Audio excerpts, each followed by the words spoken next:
প্ৰধান বৰুৱা যে এজন নিমাতী কন্যা, তেওঁ বিগত যিমান দিন সাংসদ হৈ থাকিলে লখিমপুৰৰ উন্নয়নৰ কাৰণে একো কাম নকৰিলে। তেওঁ নিবনুৱা সমস্যা বঢ়ালে। যদি নিবনুৱা সমস্যা 1000জন পোষ্ট ওলাইছিলে বিজেপি চৰকাৰৰ দিনত, মাত্ৰ 50জনে পোষ্ট পালে, 950জন কিন্তু নিবনুৱা হৈ থাকিলে। তেওঁ সাংসদ পুঁজি যি আহিলে কোনো উন্নয়নৰ কাম নাই, মাত্ৰ আধাৰশিলা স্থাপন কৰিলে, ৰং কৰিলে, কোনো উন্নয়ন। লখিমপুৰ আপুনি মেডিকেল কলেজখনকে চাওক, মাত্ৰ তাত আন্তঃগাঁথনিটো হৈ আছে, কোনো উন্নত চিকিৎসা নাই। তাত প্ৰতিদিনে শিশু মৰিবলৈ ধৰে, প্ৰতিদিনে পশুতি মৰে।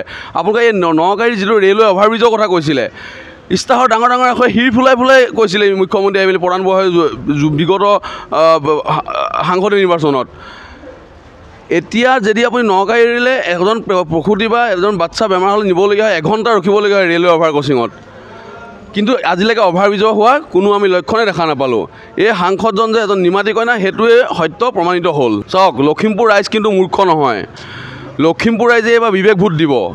প্ৰধান বৰুৱা ডাঙৰীয়াই বিগত দিনত লখিমপুৰৰ ৰাইজৰ ওপৰত যিখিনি মাধমাৰ দিলে, বিজেপি চৰকাৰে যি হিটলাৰীয়া শাসন কৰিলে, সেই প্ৰত্যুত্তৰ লখিমপুৰ ৰাইজে কিন্তু এইবাৰ 2024 নিৰ্বাচনত বিবেক ভোট দি কংগ্ৰেছৰ প্ৰাৰ্থীজনক, বিৰোধী ঐক্য মঞ্চৰ প্ৰাৰ্থীজনক জয়যুক্ত কৰিব। সেইটো আপোনালোকে নিশ্চিত থাকক।